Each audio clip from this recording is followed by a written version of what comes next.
apa kabarnya adik-adik? Kita ketemu lagi di ibadah online sekolah minggu pada hari Minggu tanggal 27 Desember ini. Nah, adik-adik di rumah apa kabar? Masih tetap sukacita kan? Sehat? Semoga sehat ya. Papa, mama, kakak, adik semua sehat, adik-adik juga sehat. Dan tetap semangat, tetap penuh sukacita. Sebelum kita mulai ibadah, ayo semuanya tangannya dilipat, kita tutup mata, tundukkan kepala, kita mau berdoa.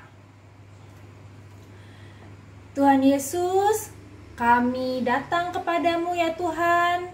Pada hari Minggu ini, kami mau mengucap syukur karena Tuhan berikan kami kesempatan untuk kembali beribadah. Berkati kami ya Tuhan, anak-anak sekolah minggu GKMI Bukit Hermon yang pada hari ini mau mendengarkan firman Tuhan, mau memuji dan memuliakan nama Tuhan. Siapkanlah hati kami ya Tuhan, supaya kami sungguh-sungguh mengikuti ibadah ini dari awal hingga akhir. Dalam nama Tuhan Yesus kami berdoa. Amin. Ingat nggak kemarin tanggal 25 kita memperingati apa? Ingat? Hari Natal. Iya, jadi kita memperingati hari Natal. Nah, hari Natal itu apa sih sebenarnya? Hari Natal itu adalah hari kedatangan Tuhan Yesus ke dunia sebagai bayi Yesus. Jadi Yesus lahir sebagai manusia. Nah, ayo kita sekarang nyanyikan lagu Selamat-selamat datang. Kita ucapkan selamat datang kepada Tuhan Yesus yang sudah lahir menjadi manusia di dunia ini. Selamat-selamat datang Yesus Tuhanku. Selamat-selamat datang Yesus Tuhanku, yang turun dari surga yang rumahmu. Selamat-selamat datangmu di dalam dunia. Tuhan jadi sama dengan manusia. Salam-salam. Bait kedua. Bangunlah gembala, lihat terang besar, dengar berita surga dan bergemar. Sungguh malam ini Tuhan Yesus datanglah, jadi kanak-kanak dalam palungannya. Salam-salam. Orang Majus datang turut bintangnya, hendak mencari Tuhan dan menyembah. Mas dan kemenyan dan mur dipersembahkannya, akan hormat Raja dan Juru Selamatnya. Salam-salam. Nah, adik-adik, sebentar lagi kita akan mendengarkan firman Tuhan. Kita mau merenungkan firman Tuhan. Jadi sekarang adik-adik siapkan hati adik-adik, siapkan pikiran adik-adik. Kita mau serius dengarkan firman Tuhan. Sebelumnya kita nyanyikan satu lagu, Malam Sunyi Senyap.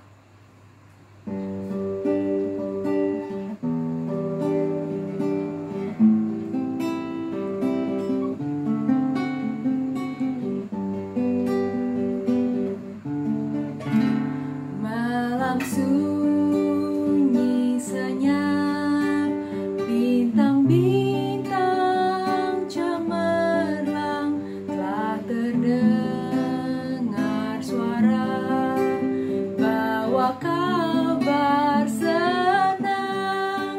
Yesus Juru Selamat datang di Betlehem. Yesus Juru Selamat datang di Betlehem. Kita nyanyikan bait kedua, Malam Sunyi Senyap.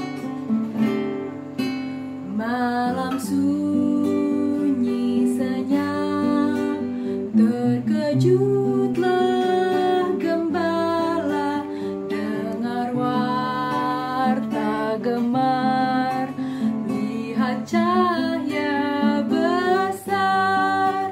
Yesus Juru Selamat datang di Betlehem. Yesus Juru Selamat datang di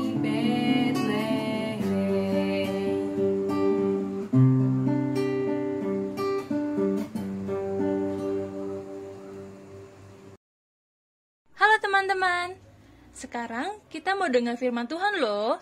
Sebelumnya, yuk kita buka Alkitab kita dari kitab Yohanes 3 ayat 16 sampai 17. Karena begitu besar kasih Allah akan dunia ini, sehingga Ia telah mengaruniakan anaknya yang tunggal, supaya setiap orang yang percaya kepadanya tidak binasa, melainkan beroleh hidup yang kekal. Sebab Allah mengutus anaknya ke dalam dunia bukan untuk menghakimi dunia, melainkan untuk menyelamatkannya oleh Dia. Teman-teman, ada seseorang yang mengendap-endap waktu malam. Orangnya sudah tua, tetapi memakai pakaian yang indah. Oh, rupanya ia mau berjumpa Tuhan Yesus. Siapakah dia? Namanya adalah Nikodemus. Nama Nikodemus sendiri berasal dari kata Nikos yang artinya pemenang dan demos yang artinya rakyat atau bangsa, yang berarti bangsa atau rakyat pemenang. Ia adalah seorang pemimpin agama orang Yahudi dan termasuk kelompok yang disebut sebagai Farisi. Ia telah melihat mukjizat yang dilakukan Yesus dan telah mendengar ajaran Yesus. Ia percaya bahwa Yesus benar-benar seorang guru yang diutus Allah. Ia ingin bertemu Yesus dan bercakap-cakap dengannya, tetapi ia menunggu sampai malam tiba agar tidak dikenal secara umum sebagai murid Yesus. Apa yang ingin ditanyakan Nikodemus saat bertemu dengan Yesus?